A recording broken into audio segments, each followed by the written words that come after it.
नमो तस् भगवतो अरहतो सम्मा सम्बुद्धस्स। नमो तस् भगवतो अरहतो सम्मा सम्बुद्धस्स। नमो तस् भगवतो अरहतो सम्मा सम्बुद्धस्स। नमोद्धाय मित्रों, आइए धम्मपद की 62वीं गाथा एवं बालवग्ग की तीसरी गाथा का हिंदी अर्थ समझते हैं। गाथा इस प्रकार है।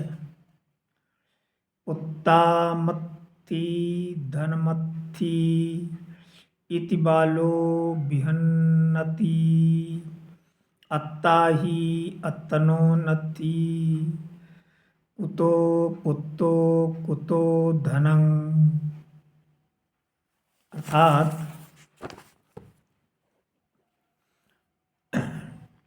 उत्तामत्थि, उत्ता पुत्र, मत्थि में अस्थि मेरा है। धनम अत्थि, धनम में अस्थि, धन मेरा है। इति ऐसा मानकर बालो मूर्ख मनुष्य बिहन्नति पीड़ित होता है। अत्ता ही अत्तनो नत्थि अपना माना हुआ शरीर, ही अत्तनो नत्ति अपना नहीं होता। कुतो पुत्तो कहाँ पुत्र, कुतो धनंग और कहाँ धन। अर्थात ये पुत्र मेरा है, धन मेरा है, ऐसा मानकर मूढ़ मनुष्य पीड़ित होता है। जब अपना शरीर ही अपना नहीं है, तब पुत्र और धन अपना कहाँ होगा।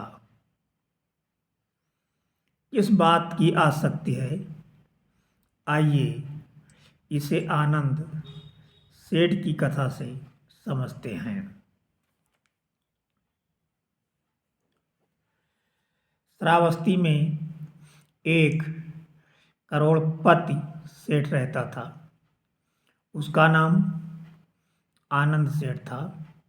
वो स्वयं तो बहुत बड़ा कंजूस था ही, अपने पुत्र मूलश्री को भी शिक्षा दिया करता था कि दान दक्षिणा कदापि नहीं देनी चाहिए, उससे धन नष्ट हो जाता है।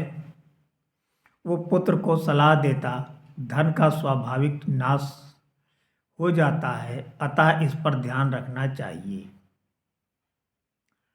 खुशामदी लोग दीमक की तरह धन को खा जाते हैं, अतः उनसे बचकर रहना चाहिए। घर में शराबी लोगों के एकत्र होने पर सतर्क हो जाना चाहिए और इस प्रकार धन का संचय करते हुए घर चलाना चाहिए। आनंद सेठ ने 5 बड़े बड़े घड़ों में 40 करोड़ मूल्य की सोने की मोहरें छिपा कर रखी थी, जिसकी जानकारी उसके पुत्र को भी नहीं थी।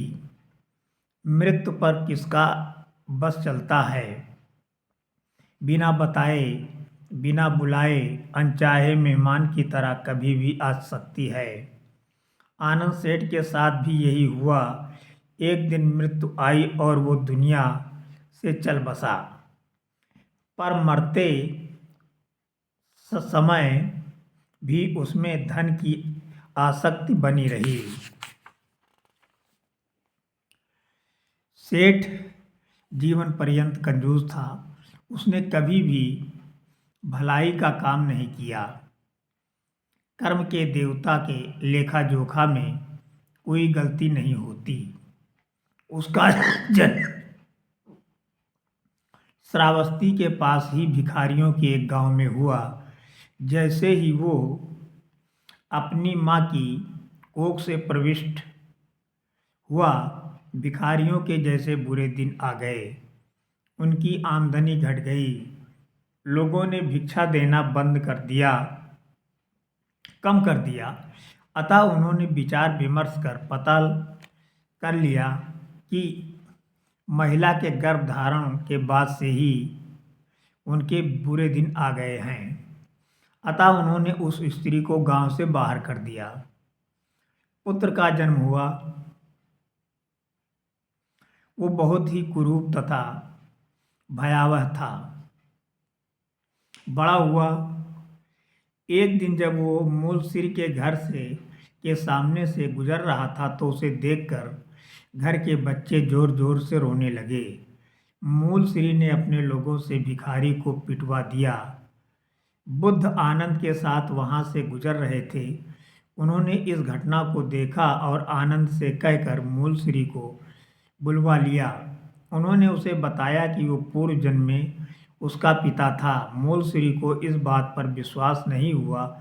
तब उन्होंने जवान भिखारी को बुलाया और उससे पूछा, बताओ कि पूर्व जन्म में जब तुम मूलश्री के पिता थे तब तुमने धन कहाँ गाड़ रखा था। जवान भिखारी ने स्थान बता दिया। जमीन खोदने पर वो धन मिल गया। इस घटना के बाद मूलश्री बुद्ध का शिष्य बन गया। बुद्ध ने शिष्यों को समझाया कि हम सदैव गलतफहमी में रहते हैं कि हम सदा के लिए जीवित रहेंगे। अतः हमारी सांसारिक चीज़ों में आसक्ति हो जाती है, जबकि सच्चाई ये है कि जीवन तो पानी के बुलबुले की तरह है, वो जल्द ही फूट जाएगा।